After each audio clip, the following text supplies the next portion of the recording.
하지만 사실 또 북한 신앙 문제도 좀 거론되었으면 좋았을 텐데 북한 신앙 자유에 대해서 저는 거의 다 거론이 좀 안 되고 있는 것 같습니다. 그래서 북한 신앙 자유에 대한 것들도 차후에 또 다시 한번 나눠주시면 좋을 것 같고요. 우선 여기에 대한 우리 문찬을 좀 듣도록 하겠습니다. 우리 김태훈 변호사님 통해서 우리가 이 문찬을 듣고 또 다시 한번 질문하고 또 다른 것들과 함께 나누는 시간을 갖도록 하겠습니다. 네, 안녕하십니까. 유서교편 정동제일교회에 와서 기도문찬을 하게 된 것을 아주 뜻깊고 영광스럽게 생각합니다. 제가 정동제일교회는 너무나도 유명하고 제가 비록 다니지는 않습니다만 그러나 잠깐 그 역사를 살펴보니까 1885년에 아펜세가 성립해서 우리나라에서 가장 최초의 감리교 중에 하나로 선택하셨고 또 우리들이 잘 알고 있는 대한민국의 건국 대통령이 이승만 대통령께서 장로도 시임하셨고 또 서재필 선생님도 여기 다니셨고 정말로 우리 대한민국의 근대화를 이끈 세력을 여한 교회다라는 생각이 듭니다. 지금 의미가 깊다는 생각을 하고 있습니다. 또 이 신앙, 기독교가 또 우리 대한민국의 근대화에 있어서 아주 중요한 역할을 하고 있다는 우리들이 너무나도 잘 알고 있습니다. 그래서 오늘 이러한 자리에서 이 북한의 신앙의 자리와 북한 육관과 제주관을 체계하는 게 더 의미가 있다고 생각합니다. 잘 알다시피 북한은 신앙의 자유, 특히 기독교 신앙의 자유가 없습니다. 가장 북한에서 북한 정권, 상대 세습한 정권 담당자들이 싫어하는 종교가 바로 기독교입니다. 잘 아시다시피 그 사람들은 10대 원칙이라는 게 있죠. 10대 원칙이 있어가지고 김일성, 김정일, 김정은을 완전히 신격화했습니다. 그것은 바로 김일성의 어머니 강반석, 또 그 집안이 강형진, 목사 집안이라는 걸 잘 아시지 않습니까? 저는 그 10개, 10 commandments, 10개라는 걸 알기 때문에 모방해서 10개 원칙을 만들었습니다. 그래서 10대 원칙을 만들어서 김일성이를 하느님과 동렬로 만들었어요. 그러니까 기독교라는 이 사람들이 가장 라이벌을 생각을 하고 자기네를 신격화한 김일성이 느껴놓는데 어떻게든지 기독교를 전멸시키려고 합니다. 그래서 특히 이 북한의 모든 자유가 없지만 그 중에서도 신앙의 자유, 특히 기독교의 신앙을 가장 그 사람들이 증거하겠다는 것입니다. 그래서 아까 우리 정 목사님이 그 마이클 커비가 위원장으로 있었던 유엔 북한 인권 조사위원회 커미션 오브 인콰이리 아주 획기적으로 북한의 인권에 대한 세계적인 관심을 올려놓습니다. 거기에서 북한의 인권 침해를 반인도 범죄라고 했어요. Crimes against humanity. 그러니까 반인도 범죄라는 가장 극악한 범죄입니다. 그런데 사실은 그보다 더 극악한 걸로 우리들이 볼 수 있겠어요. 바로 집단 살해죄입니다. 제노사이드라고 합니다. 제노사이드. 집단 살해. 그 롬 스태튜, 로마 규정에 보면은 거기에 4가지 범죄를 규정했어요.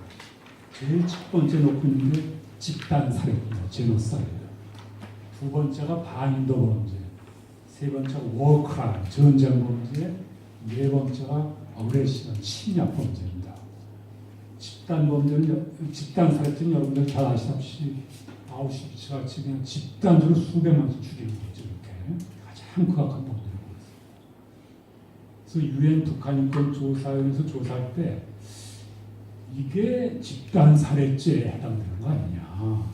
특히 어디다 그러면 기독교인에 대해서 그렇습니다. 여기 보면은 그 북한 인권 조사위원회 그 상세 보고서가 있어요. 거기 보면은 거기 그림이 있어요. 집단 살해죄가 되느냐, 폴리티컬 제노사이드가 되는 거 아니냐 해가지고 거기서 이제 크리스천 월드바이드라는 세계적인 그 기독교 연대라는 단체가 있어요. 거기서 북한 인권 조사위원회가 신원을 냈어요.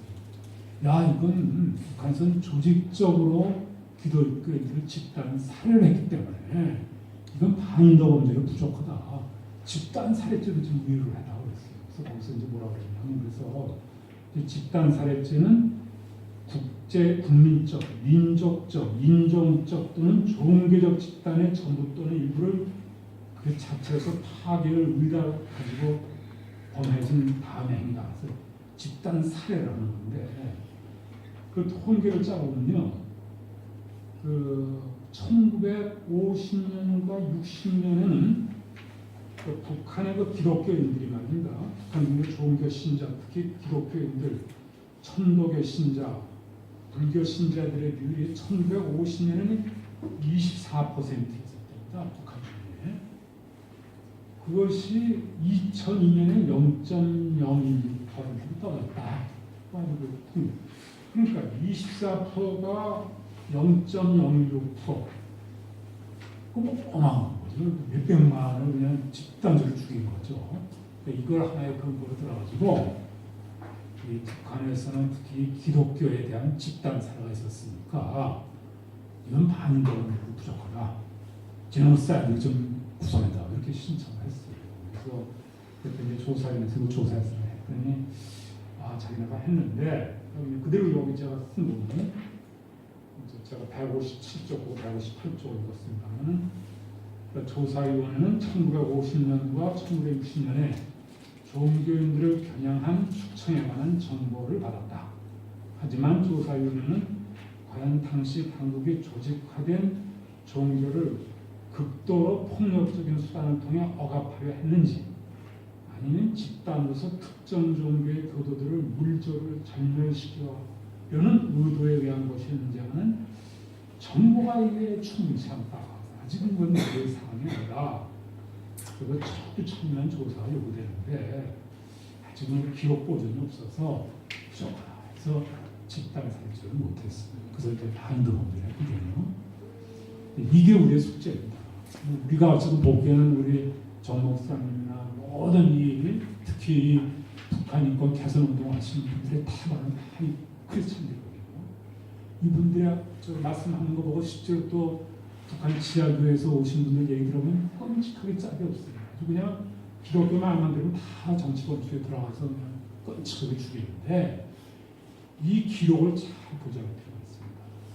해서 이게 북한에서는 이 기독교 신자들에 대해서는 반인도범죄는 무조건 집단 살해가 있었다라는 걸 우리가 사실 기록이 있는데 아직 이게 축적이 되지 않았어요. 그래서 바로 우리가 필요한 게 바로 북한 인권법이 바로 그래서 필요하다는 것이죠. 왜냐하면 신빙성이 없기 때문에 많은 분들이 이렇게 증언하고 얘기를 해도 막상 이걸 갖다가 제노사이드로 규정을 해가지고 네덜란드 헤이게는 국제형사재판소에 hö발내니까 이게 증거가 신빙성이 없는 거예요. 그렇지 못하고 있습니다. 그래서 바로 우리가 북한 인권법이 그래서 필요합니다. 이제 다시 이제 북한 인권법을 그래서 돌아가는데 우리가 이제 북한 인권법인데 사실 북한 인권법이 내용이 뭐고 그걸 왜 만들어야 하느냐 이거에 대해서 사실은 많은 분들이 알지 않습니다. 제가 직접 얘기해가지고 당연히 북한 인권법이 왜 필요한지 또 내용이 뭔지 잘 몰라요. 그럼 쉬운 말로는 우리나라가 법치국가 아니겠습니까? 옛날 조선왕조 시대에는 사실 법이 필요 없는 거 아니에요. 뭐 경국대전도 있었다면 왕이 한마디 없는 그대로 되는 겁니다. 근데 우리는 이제 법치국가가 돼가지고 법이 없이는 하나도 될 수가 없어요. 뭐 박근혜 대통령이 탐쪽으로 얘기하는 거 있지 않습니까? 대통령 진짜 법이 안 되면 안 되는 거예요. 모든 게 법이 있어야지. 법치국가 법이 없이는 돈과 조직을 할 수가 없습니다. 그래서 뭐 경제 활성화법도 입법이 되어야 되는 것이고, 노동법도 법이 있어야 되고, 모든 법이 있어야 돼요. 이 북한 인권법도 마찬가지입니다. 법이 있어야 북한 인권 개선 활동을 할 수 있는데 법이 없으니까 돈과 조직을 어떻게 할 수가 없어요. 그래서 이제 하는 것이고. 그럼 북한 인권법을 우리가 막상 이제 북한 그렇다고 이제 우리가 무력으로 할 수도 없는 것이고, 북한에 준 정치범 수용소가 4개가 있는 건 확실하죠. 8만 내지 12만이 지금도 지금 비참하게 지금 구금시설에서 뭐 인간이 야적을 받고 있고 그 밖에 구금시설에서도 지금 무수하게 사람들이 지금 이 순간에 죽어가고 있고 그렇고 있는데 이걸 어떻게 막을 방법이 우리 뭐 다른 전쟁 수사도 할 수가 있고 뭔가 해야 되겠는데 우리가 할 수 있는 게 뭐냐? 법을 만들어가지고 북한의 인권을 개선하자. 어떻게 개선하냐? 내용 첫째 아까 말씀드린 북한 인권 기록 보존서를 만들자 이런 것입니다. 그게 이제 가장 전형적인 게 아까 정 목사님도 잠깐 얘기했지만은 1961년에 동서독이 분단될 때 서독의 니더 작센지라고 우리나라로 치면 경기도나 강원도 그러니까 북한과 접경지죠. 동독과 접경 니더 작센지의 자즈 기타를 조그만 소도시가 있었습니다. 거기다가 북한권 기록 보존서를 만들었어요. 왜 만들었냐? 그때 동독에서 서베를린과 동베를린이 그때 통행이 자유로웠었는데 1961년대 그 8월달에 동서독을 보다가 새 당장을 처벌했어요. 그러니까 거기서 넘어든 사람을 갖다가 동독 경비원들이 쏴 죽였어요. 그걸 갖다가 서독의 법무장관이 좋다. 우리가 지금은 당장은 동독에서 탈주하는 사람을 쏜 동독 경비병은 우리가 기소할 수가 없지만 당신은 우리가 분명히 기록을 해가지고 우리 통일됐을 때는 당신을 소추하겠다 이렇게 분명히 얘기했습니다. 그래서 그때부터 꾸준히 그 기록을 해나가기 시작했습니다. 그러니까 그 굉장히 심적인 압박이었죠. 동독에서 우리들이 헌을 갖다가 서독에서 다 기록을 하는 거예요. 그리고 이제 통일되면 뭐자 언젠가 너희들 처벌하겠다. 그냥 마음이 기분이 나빠가지고 그래서 동독에서 굉장히 그 못마땅했습니다. 못한다고. 그래서 사실은 10대 때릴 걸 5배 이렇게 못 때리는 거죠. 그렇게 했습니다. 그렇게 왔어요. 그러니까 우리가 그렇게 하자는 거죠. 그러니까 이제 서독 북한에서 이런 걸 이렇게 하자는 건데 그럼 심리가 나빠거든요. 그게 바로 북한권 기록 보존서고 그것도 또 이건 사설단체가 하는 것보다 법무부 같이 완전히 대한민국에서 인증된 국가기관이 해야 공증이 되는 거죠. 그래야 이걸 축적을 해가지고 제노사이드 우리가 할 수도 있는 거 이렇게 알아주거든요. 그래서 하자는 건데 이게 이렇게 안 되고 있어요. 이게 여기까지 안 되고 북한권 기록 보존서 이렇게 중요한 겁니다. 그래서 이미 독일은 1961년도부터 쭉 해서 1989년에 동서독 분단이 해소가 됐지 않습니까? 30년 동안 축적을 했어요. 우리는 여태 이걸 못하고 있습니다. 그러니까 어떻게 보면 우리는 앞으로 30년이 걸릴지도 몰라요. 진짜 그대로 한다면. 제대로 한다면 우리는 여태까지 만들지도 못했으니까 동서독은 30년 동안 해서 이렇게 통일이 됐는데 우리는 너무나 걸음마다 안 돼 있습니다. 그러니까 북한권 기록 보존서가 있어야 돼요. 이게 법이 있어야 됩니다. 특히 저 좌파 저쪽 사람들은 법이 없어도 된다. 그렇게 얘기해요. 실제로 법이 없이 됐습니다. 동서독에서는. 법이 없이도 여야가 합의만 되면 할 수가 있습니다. 그건 사실이에요. 근데 우리는 어떠냐? 법이 없어놓으면 자, 그걸 기록 보존서 만들면 당장 사람을 조직을 해야 될 거 아닙니까? 월급을 줘야 될 거 아니에요? 만들려면 예산이 있어야 돼요. 예산 편성을 하려면 야당 의원들이 법도 없이 왜 예산을 편성하느냐? 벌떼처럼 일어납니다. 그럼 또 하는 말이 없어요. 그래서 법이 꼭 있어야 되겠다. 이게 기록 보존서가 있어야 되겠고 그 다음에 이제 지금 뭐 이렇게 북한에서 활동하는 분들이 탈자 구출하려면 다 돈이죠. 돈 들어가서 한 사람이 뭐 300만 원 들어가고 몇백만 원. 이런 게 다 국가적인 기관이 있어야 되는데 이것도 안 됐으니까 북한권 재단을 설립해가지고 재단에서 필요한 것은 우리가 구출 비용 같은 거 좀 대죠. 이게 북한권 재단이죠. 그것을 설립을 해야 되고 그래서 우리가 할 수 있는 데까지 또 대북 전단도 보내고 라디오 방송도 보내고 USB도 보내고 다 도움이 들어가니까 그건 다 하자. 그런 재단을 만들어서 왜냐하면 일반 기업체에서는 도대체 북한 인권 한다면 그냥 설레설레 치니까 북한에 복자 만들어가도 지원 못하겠다. 지금 못 봤습니다. 우리. 그렇게 해서 법을 만들어서 그렇게 해야 된다. 북한 인권 재단을 설립해야 되겠고 그 다음에 이제 국제 활동을 하려면 대사가 있습니다. 아까 이종원 대사님도 하셨습니다만 그분이 비상임이에요. 비상임. 연대 교수를 하시면서 풀잡입니다. 풀잡. 이래서는 안 된다. 오로지 거기에만 전력을 해서 할 수 있어야 돼요. 미국 로버트 킹 같은 대사가 있어요. 그건 상임직입니다. 그 사람은 독자적인 사무실고 비서 있고 왕성하게 활동할 수 있어요. 우리는 그렇지가 않아요. 반쪽짜리입니다. 그러니까 대한민국 북한인권 대사가 풀로 상권으로 대사를 둬야 되겠다. 이게 북한인권 법이 있어야 됩니다. 이렇게 있습니다. 모든 게 저런 거예요. 그 다음에 조직적으로 라디오 같은 것도 좀 지원해주고 그래서 이게 북한 인권법이 있어야 되겠다 되는데 이제 모처럼 이제 여러분들 잘 아시는 요새 이제 가장 근접돼 있어요. 제가 보기에는 아마 통과가 되긴 될 거예요. 근데 유감스럽게 그 내용이 아주 절반입니다.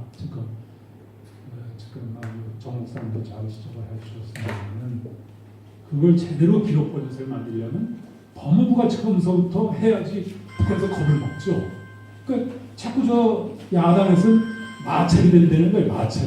마찰 일어나라고 그러는 거예요. 겁을 먹으라고. 그러니까 남한의 법무부가 야 완전히 검사 소천대 손에 겁을 먹는 거죠. 그런 데서 야 겁을 막지 통일부가 뭐한테 이거 통일부는 남대와 교류 협력한다 아닙니까? 거기서는 뭐 그냥 법률가다 하는데 뭐 쓸 줄 알아요? 조직적으로 한 사람을 형사 처벌하려면 굉장히 어렵지 않습니까? 굉장히 증거가 있어야 돼요. 아주 엄격한 측면이 필요합니다. 우리가 특히 그냥 동네 사람 다 한다고 말이야. 이건 자체적으로 못되면 아주 정확하게 육하 원칙에서 크로스 체킹을 해가지고 거기에 맞게 기술이 돼야 됩니다. 이것도 못합니다. 민간인이 못합니다. 전문적인 검사들이 해야 된다. 검사들이 해도 무죄가 펑펑 난다. 그런 판이니까 정확하게 해서 나중에 아주 정확하게 처벌해야 되거든요. 그래야 북한이 겁을 먹죠. 진짜 이게 손쉽게 아니면 겁을 먹는 거죠. 우리 겁을 먹으라고 기록보증서를 만들어야 돼요. 법무부에. 근데 통일법은 유리한 거예요. 통일부는 대화하려니까 너 집어쳐오면 되겠습니까? 기록보증서 못하는 거죠. 그러니까 아주 내용이 부실합니다.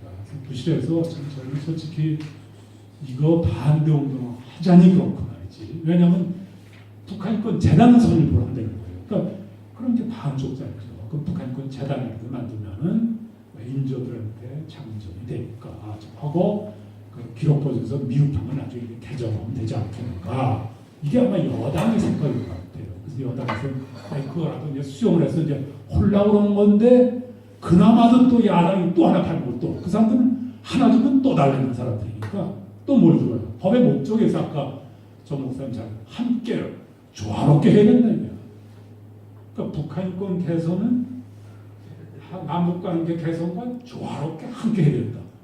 그럼 조화롭게 안 되죠. 기록을 갖다가 처벌하겠다는데 이게 되겠습니까? 안 된다. 뭐 하지 말아야지. 그걸 또 들고 나왔어요. 참 딱하게 짜여있습니다. 그래서 이제 그건데 야당이 그걸 접어주면은 그건 이제 그 기록권서가 전륜발인 채로 통과될 거죠. 야당이 그걸 끝까지 못하겠다. 그럼 새누리당이 좀 정신 차려서 그렇게 우도 못했다면 결렬되고 그렇습니다. 그래서 이게 지금 상당히 고비가 될 때 다만 한 가지 염두할 건 이제 직권상정인데 이게 지금 그 못된 그 국회 마비법인 선진화법이 5분의 3이거든요. 그러니까 본회의에 일단 상정만 되면 거기서 과반수가 되는데 본회의에 상정하기가 힘들어요. 왜냐하면 5분의 3이 찬성이 있어야 됩니다. 그래서 이제 상정이 안 되는데 상정을 하려면 전시사변 또는 아주 비상사태 또는 합의가 있으면 됩니다. 근데 이게 합의는 돼 있어요.